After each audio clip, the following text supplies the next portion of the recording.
Greetings and peace to you. I hope you're well and in good health, of a sober mind, and in spiritual equilibrium.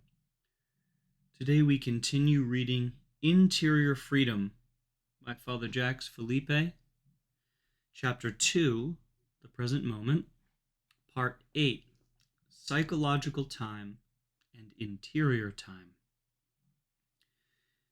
If we try to live like that, and deepen our relationship with God and our prayer life so that we can perceive His presence within us and live as much as possible in communion with His indwelling, we shall discover something wonderful, the interior rhythm of grace that our life follows at its deepest level. It might be said that there are two modes of time of the head and time of the heart. The first is psychological time, the time in our minds, which we make calculations about and divide into hours and days to be managed and planned.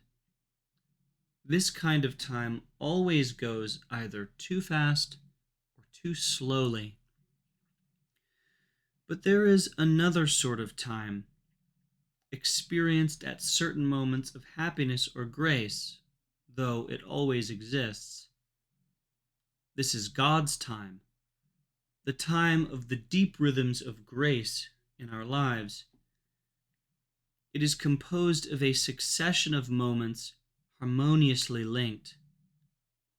Each of these moments is complete in itself, full, because in it we do what we have to do in communion with God's will. That time is communion with eternity.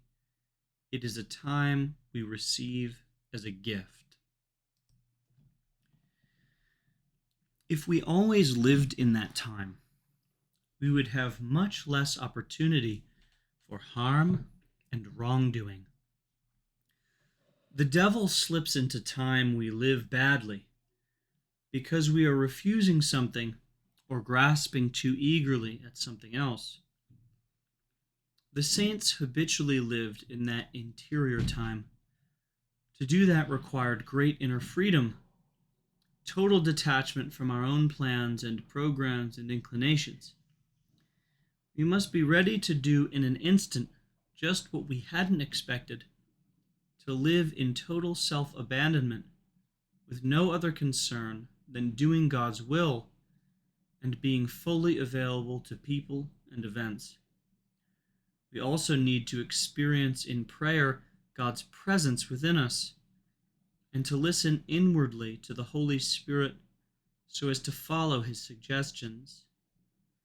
Then nothing is left to chance. Often we may journey in darkness, but we sense that our lives are unfolding in a rhythm we do not control, but to which we are happy to abandon ourselves, and by which all events are arranged with infinite wisdom.